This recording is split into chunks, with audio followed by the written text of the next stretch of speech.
बोलो गोपाल जय जय, गोविंद जय जय, बोलो गोपाल जय जय, श्री राधा रमण हरि गोविंद जय जय, श्री राधा रमण हरि गोविंद जय जय, गोविंद जय जय, गोपाल जय जय, गोविंद जय जय, गोपाल जय जय, राधा रमण हरि गोविंद जय, श्री राधा रमण हरि गोविंद जय जय, जय जय श्री राधे।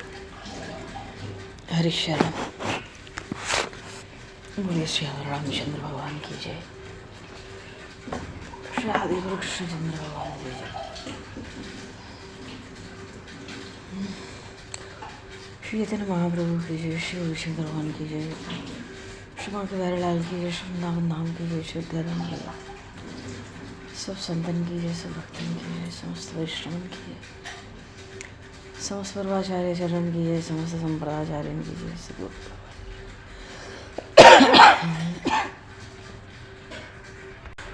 गंगा माई की जय, जमुना माई की जय, सरजू माई की जय, गौ माता की जय, तुलसी माता की जय, पृथ्वी माता की जय, काशी महारानी की जय, जय जय सीताराम, जय जय श्री राधे। नमः पार्वती पते हर हर महादेव। अनंत कोटि ब्रह्मांड सर्वेश्वर गुणपरात्पर ब्रह्म असंख्य कल्याण गुणमंडल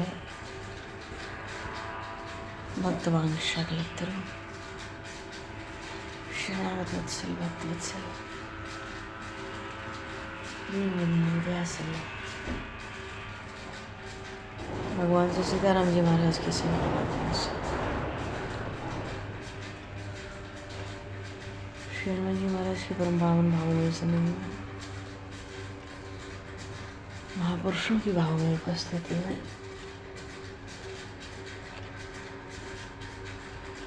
एवं आप सभी श्रद्धालु भक्ति वैष्णव की मंगल से मानव जीवन का सर्वोत्कृष्ट फल भगवत गुणगान भगवत स्मरण का आनंद हम सभी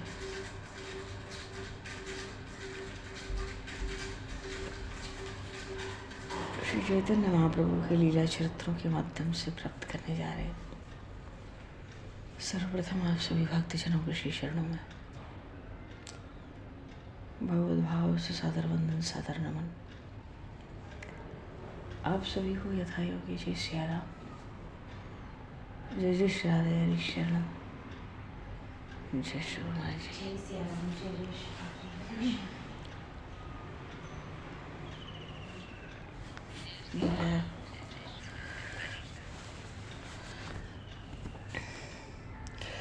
वराहपीडं नटवरवपुः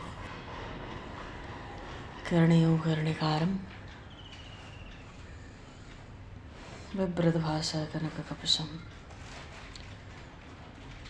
वैजयन्तीं च रन्ध्रान् वेणुधरसुधा पूरयन् गोपवृन्दैः वृन्दारण्यं स्वपदरमणं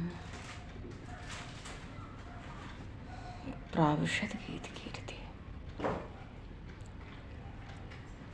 बोले श्री नंदन श्याम सुंदर भगवान की जय,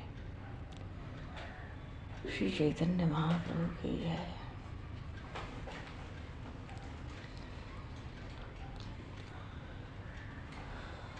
पूर्व प्रसंग में भगवान श्री गोपीनाथ जी महाराज ने श्री माधवेंद्रपुरी को तंद्रा की अवस्था में आदेश दिया कि मैं इसी झाड़ के नीचे गिरिराज तलहटी में विराजमान हूँ, मेरी खुदवाई करके बाहर निकालो। मैं बहुत समय से इसमें दबा हुआ हूँ और विधिपूर्वक मेरी सेवा पूजा करो। 2 साल श्री माधवेंद्रपुरी जी महाराज वहीं गिरिराज तलहटी में श्री गोपीनाथ मंदिर में विराजे। प्रभु की प्राण प्रतिष्ठा हुई और प्रभु का नाम श्री गोपाल रखा गया, क्यों? भगवान ने स्वयं कहा था मेरा नाम श्री गोपाल है।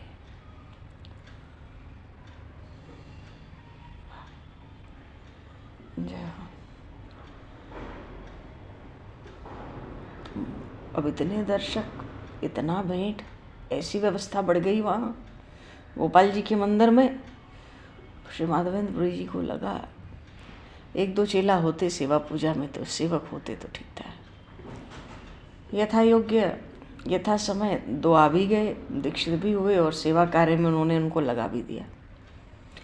पर एक दिन स्वप्न में श्री माधवेंद्रपुरी महाराज से, जो श्री नित्यानंद प्रभु के गुरुदेव हैं और श्री चैतन्य महाप्रभु के गुरु जी के भी गुरु जी हैं, श्री ईश्वरपुरी जी के भी गुरु हैं, तो स्वप्न में भगवान ने स्वप्न दिया श्री माधवेंद्रपुरी जी को कि माधवेंद्र देखो, बहुत दिनों से पृथ्वी के अंदर था ना, पूरे शरीर में दाह होती है, तुम जगन्नाथपुरी से मलयागिरी चंदन लाओ, लेप करो तो गर्मी शांत होगी।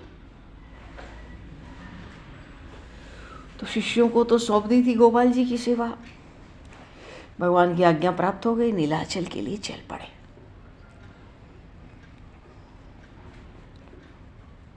और इसी यात्रा के समय श्री माधवेंद्रपुरी नवद्वीप पधारे थे, जो महाप्रभु ने इनके दर्शन किए थे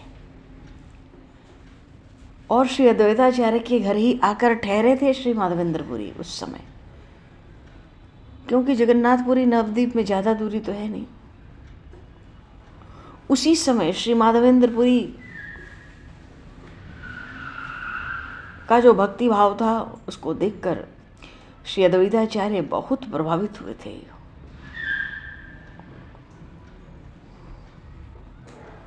और उनके भगवत प्रेम पर आसक्त हो गए।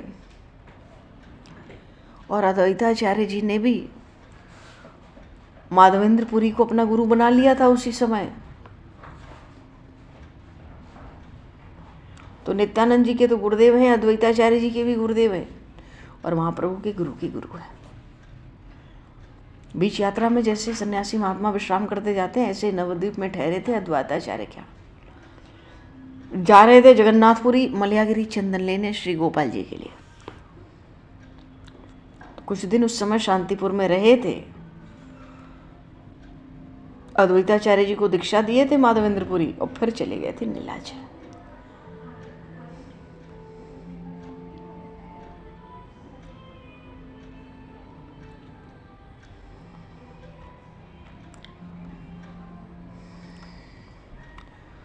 तो उन्होंने देखा कि अरे गोपीनाथ जी का मंदिर है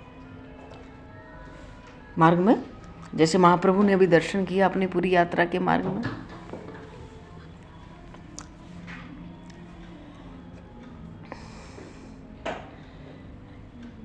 ऐसे ही श्री माधवेंद्रपुरी जब जगन्नाथ जी जा रहे थे तो उन्होंने भी गोपीनाथ जी के दर्शन किए।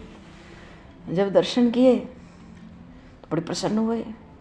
तो वहाँ पर ठाकुर जी का उन्होंने साज श्रृंगार देखा, भोगराग देखा, बड़ी भावमयी पद्धति से होता है। वहाँ की जो पूजा पद्धति थी गोपीनाथ मंदिर की, खूब ध्यान से देखते रहे। पुजारियों से पूछा यहाँ पर भगवान को मुख्य भोग किस वस्तु का लगता है? तो पुजारियों ने कहा क्षीर भोग, मानो खीर का भोग विशेष लगता है, यहाँ वही प्रधान है। लेकिन वहाँ पर गोपीनाथ जी के मंदिर में उस खीर को अमृत केली कहते हैं।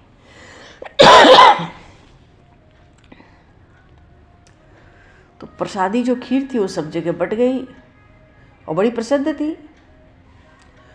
और 12 कुल्हड़ में, बड़े बड़े कुल्हड़ मिट्टी के, शाम को खीर का भोग 12 कुल्हड़ में गोपीनाथ जी को लगता था। ये वही गोपीनाथ जी की बात हो रही है जिनका महाप्रभु ने अभी दर्शन किया जगन्नाथपुरी जाते समय पहले ही। तो जब माधवेंद्रपुरी जी जगन्नाथ जी गए थे श्री गोपाल जी की, अपने गोपाल जी की आज्ञा से चंदन लेने, तो वो भी इसी मंदिर का दर्शन उस समय किए थे। ये तब की घटना है। खूब भोग राग देखा, सेवा पूजा पद्धति देखी, मन आनंद हुआ कि मैं लौटूंगा तो गोपाल जी को भी ऐसा साथ सेवा होवे, पूजा होवे, भोग राग होवे, ये मन में था। क्या हमारे गोपाल जी भी ऐसे बढ़िया बढ़िया पावे, बड़ी भावमय पद्धति की सेवा पूजा है। खैर, तो पता चला कि गोपीनाथ जी को रात के भोग में 12 मिट्टी के बड़े बड़े कुल्हड़ों में खीर का भोग लगता है और उसी को क्षीर भोग कहते हैं। और मंदिर के अंदर गोपीनाथ जी के सामने उस क्षीर भोग का नाम है अमृत केली। अब पुरी महाराज की इच्छा थी, पूजा पद्धति तो समझ ली, अब खीर कैसे होती है अब ये तो ठीक से समझ आया नहीं। भाई ये तो तभी आएगा जब स्वाद मिलेगा, स्वाद मिल जाए तो फिर इसी स्वाद की खीर हम अपने गोपाल जी के लिए बनवाया करेंगे। भीतर भाव यही भरा है।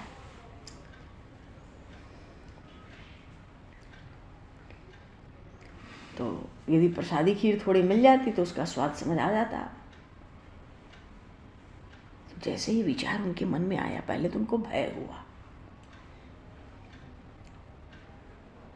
उनको भय ये हुआ कि कहीं मेरी जिह्वा पे तो कोई लोभ नहीं आ गया, कहीं स्वाद के निमित्त तो मेरे भीतर ऐसी भावना नहीं आई, मैं कहीं अपने जीव के स्वाद की तो इच्छा नहीं कर रहा हूं।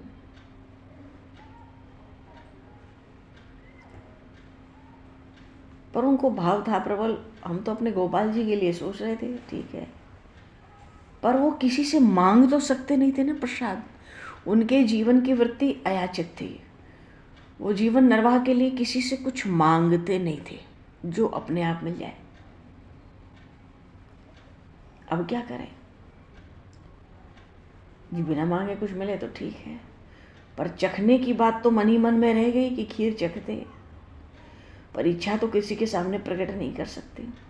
शाम को भोग लगा, शयन आरती हो गई, भगवान के कपाट बंद, सब अपने अपने घर। पूरी माँ से गांव से थोड़ी दूर एक कुटिया बनाकर पड़े। आधी रात के समय, देखो भक्त बेचैन होता है तो भगवान भी बेचैन, भक्त वत्सल भगवान है। आधी रात के समय पुजारी ने, जो मंदिर के मुख्य पुजारी थे उस दिन, उन्होंने स्वप्न देखा, मानो साक्षात गोपीनाथ भगवान उनके सामने खड़े होकर कह रहे हैं, पुजारी, अरे ओ पुजारी, कैसा बेखबर सो रहा है, और तू अभी उठ, मेरा एक जरूरी काम कर। मेरा एक परम भक्त माधवेंद्रपुरी नाम का भागवत सन्यासी गांव के बाहर ठहरा है, उसकी इच्छा मेरे खीर प्रसाद को पाने की है, और मैं भक्त वांछा कल्पतर हूं।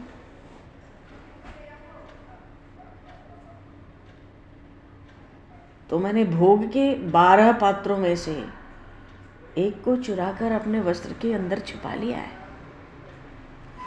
मानो भोग लगाते हैं तो भोग उठा भी तो लेते हैं थोड़ी देर बाद, तो जिसने भोग लगाया उसने गिनती ठीक से नहीं की, 11 उठ के, 12 तो भोग लगे थे पर 11 कुल्हड़ उठ के गए थे खीर के।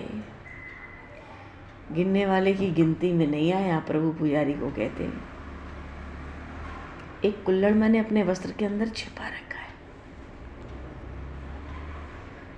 तुम मेरे वस्त्र के भीतर से उस कुल्हड़ को निकाल लो। क्यों, आधी रात को कौन सा भोग रखा रहेगा, भोग तोड़ जाता है। और उसे ले जाकर अभी माधवेंद्र को दिया। पुजारी चौंक के उठ पड़ा। भगवान के उसने मंदिर के पट खोले, भगवान के वस्त्रों को देखा।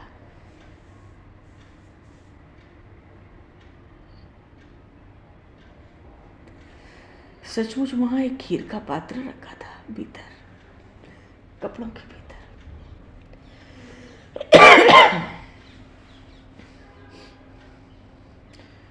पुजारी ने उस पात्र को उठाया, चारों ओर चिल्लाता फिरता रहा, अरे माधवेंद्रपुरी किनका नाम है?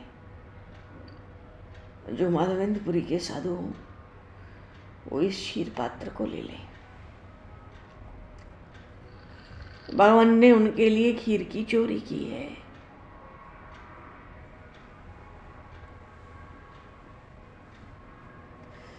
और वो चिल्लाते चिल्लाते उसी स्थान पर जहां चारों तरफ वहीं ठहरे हुए थे महाराज।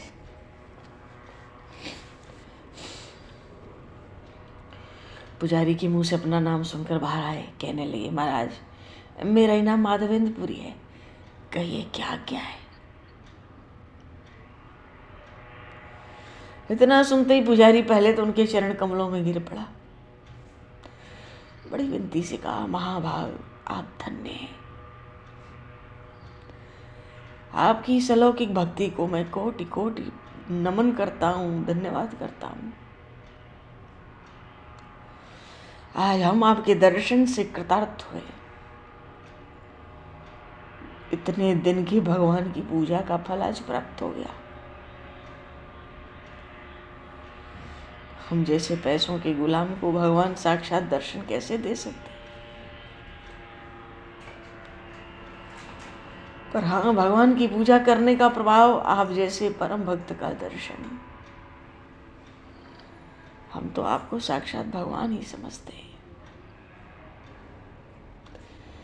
आपके मन की इच्छा को पूर्ण करने के लिए चराचर विश्व के एकमात्र स्वामी अधिपति भगवान ने क्षीर की चोरी की है। वो श्रीपति लक्ष्मीपति भी चोर बने, तो आप महाभागवत तो भगवान से बढ़कर हुए। ये लीजिए, भगवान ने ये क्षीर आपके लिए चुरा कर रख छोड़ी है। उनकी आज्ञा से ही मैं आपके पास आया। अब महाराज कुछ लज्जित हुए इस तरह की प्रशंसा सुनकर।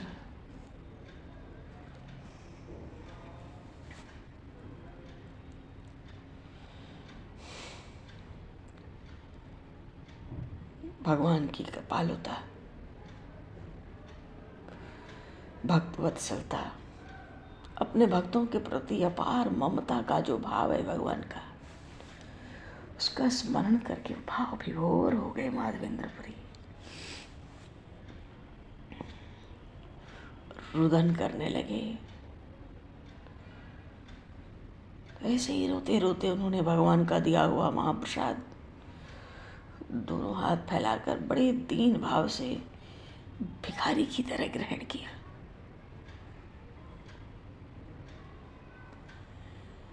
वस्तुतः ये दीनता ही भक्ति का आभूषण है।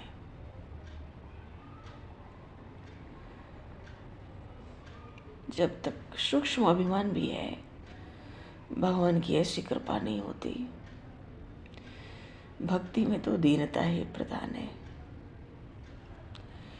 यही दरबार दीन को आदर, रीते सदा चले आई।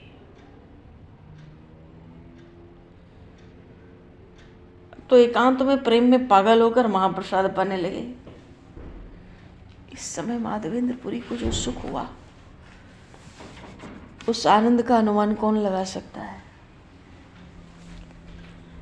एक तो भगवान का महाप्रसाद, वो भी भगवान ने अपने हाथों से चोरी करके दिया है।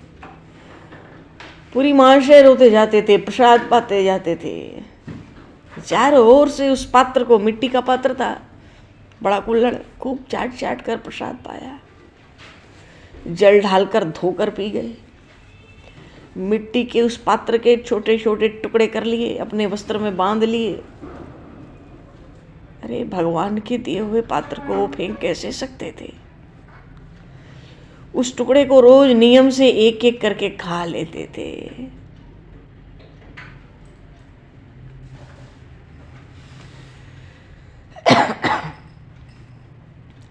गांव के लोगों को चोरी की बात मालूम पड़ी, भगवान ने चोरी की।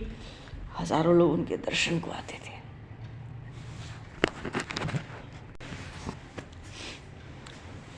चारों ओर उनका प्रभु प्रेम, उसकी प्रशंसा होने लगी। सबके मुख पर उनकी अलौकिक भक्ति, यही चर्चा हो रही थी। सब उनके भगवत प्रेम की बड़ी प्रशंसा करते हैं।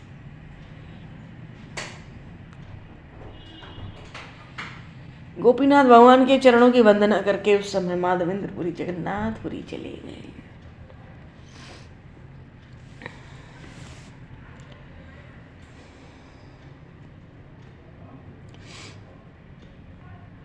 जब वहां पहुंचे तो वहां भी समाचार फैल गया था। दूर दूर से लोग उनके दर्शन को आते।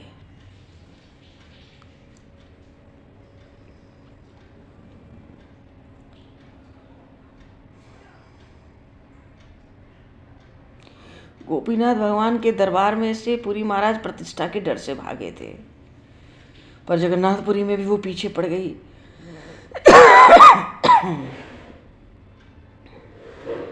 तो वहाँ जो ब्राह्मण थे उनके सामने गोपाल जी की इच्छा सुनाई।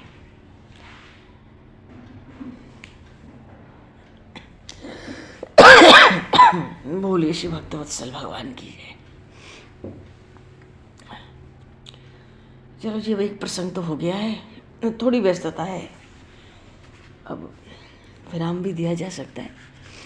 आगे का प्रसंग जगन्नाथ जी के यहाँ से मलयागिरी पर्वत के चंदन को लेकर श्री माधवेंद्रपुरी अपने गोपाल जी के पास गिरिराज की तलहटी में जाएंगे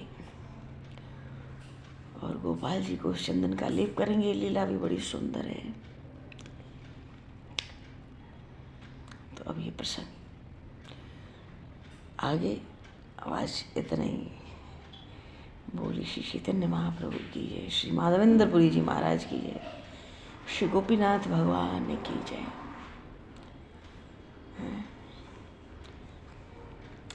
श्याम रामचंद्र भगवान की जय, गौरी शंकर भगवान की जय, शर्मन जी महाराज की जय। सदगुरुदेव भगवान की जय। समय को दूषित करते हुए आज यहीं पर वाणी को विराम, वाक्य पुष्पांजलि प्रभु के श्री चरणों में सादर समर्पित। आप सभी को भी यथायोग्य जय सिया राम, जय जय श्री राधे हरि शरण।